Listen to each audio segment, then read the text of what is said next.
students, today we are going to start at chapter number 9, application of trigonometry, class 10th. So let's start. As we know that trigonometry is the study of relationship between the angles, lengths and height of a right angle triangle. It spreads its application into various fields. We will discuss later on. From ancient to modern times, proclaim that the trigonometry was first developed in connection with astronomy, with applications to navigation and construction of calendars. The origins of trigonometry can be traced to the civilization of ancient Egypt, Mesopotamia and India more than 4000 years ago. Now let's explore what are the applications of trigonometry, that is, what are the practical uses of trigonometry, where it used. So let's have a look. The applications of trigonometry. Trigonometry used in astronomy. It is also used in architecture and engineering, medical science instruments. Trigonometry is in video games. We are familiar with this game. So it also used in video games. Trigonometry used in computerized music.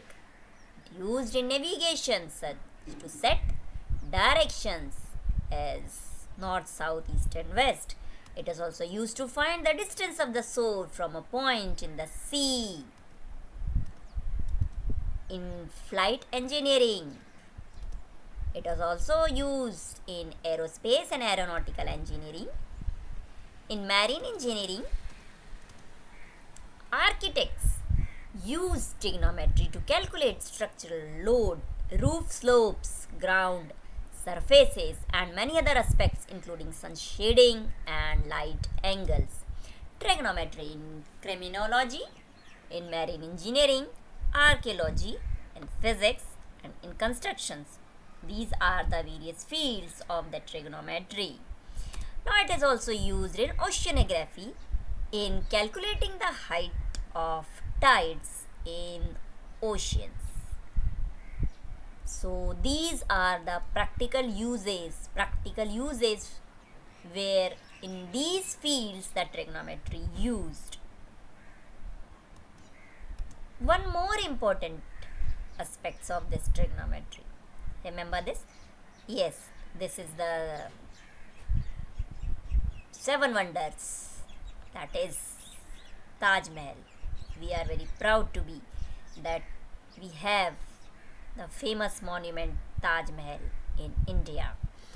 So if you want to find the height of this Taj, by using the trigonometry we can find the height of the Taj.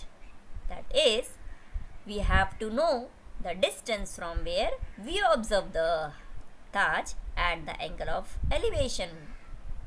By using these two, we can find the height of the Taj. As you are observing this figure, right angle triangle is there and 100 feet is distance from the Taj to the observer and 79.9 degrees angle of elevation.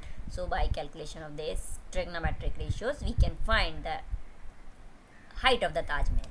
Similarly,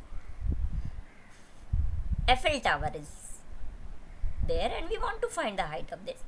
Again the same process we will apply, and by this we can find the height of the Eiffel Tower using the trigonometry ratios. Now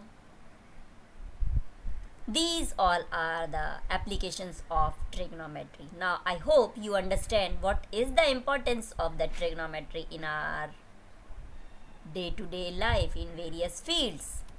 So in the previous slide, as you heard, the two words angle of elevation and angle of depression was written there. So let us explore what are the angles. Observe this figure minutely. There is a cat sitting on the ground and a bird is upside in the cage. When the cat is observing the bird which is upside of this cat, so this line which is parallel to the cat's eye to the horizontal is known as the horizontal line, and the cat as it is observing the bird. So from cat's eye to the bird top, this line is known as the line of sight. So we can say the angle between the line of sight and horizontal line. Observer observes the object which is the upside of the observers. So the angle formed is known as the angle of elevation. Now again have a look. When bird observes the cat, so from the top, bird observes downside.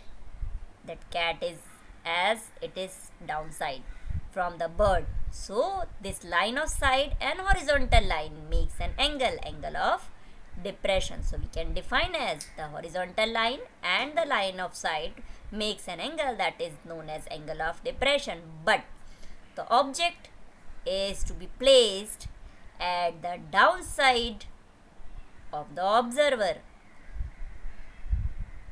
So remember the two lines, the line of sight and horizontal line makes the angles, but the difference is there when the object placed upside of the observer or observer look at the object upside, that the angle is known as angle of elevation. Whereas when the object placed downside of the observer, then the angle makes is the angle of depression by horizontal line and line of sight. Let us have one more example to understand these two angles again. Suppose if you are at the point A and there is a tall building, and this top of the building is denoted by the point C, and you are observing from A to this top of the point of the building is C. So this line is line of sight, and you are standing here at a distance from this building. So this line is parallel to the horizontal. So horizontal line and line of sight makes an angle that is angle of elevation. So we can define as an angle that is formed between the horizontal line and the line of sight. If the line of sight is upward from the horizontal line, then the angle formed is an angle of elevation. Have a look, one more example. You are at the top of the building and you park your car in the parking area, and you want to observe your car from the top of the building. So you have a look at downside. So this line of sight shows downside from your eye. So this line and the horizontal line, that is line of sight and horizontal line, makes an angle that is known as angle of depression, where you are observing from the top to the bottom. So here we can define as if the object observed by the observer is below the level of the observer, then the angle formed between the horizontal line and the observer's line of sight is called the angle of depression. Now the two keywords are here: object placed at the below level of the observer, that is angle of depression, and object is above level of the observer, that is angle of elevation. Now hope you understand it very well. So let us conclude this by this figure where the line of sight and horizontal line makes an angle when an observer observes an object which is upside of the observer, so angle of elevation form, and when the observer observes the object below level of the observer, then the angle formed is angle of depression. One more important thing is here that angle of elevation is equal to angle of depression. Now how it is? Have a look this figure. Now here horizontal line and line of sight makes an angle of depression here, and again the horizontal line and line of sight makes an angle, that is angle of elevation. Now in this figure we are getting that both the horizontal lines are parallel to one another, so we can say the two lines are parallel and a transversal intersect them, then the angle of depression and angle of elevations are same, as they are the alternate interior angles. So we can say angle of elevation is angle of depression. So I hope that you understand the concept of angle of elevation and angle of depression.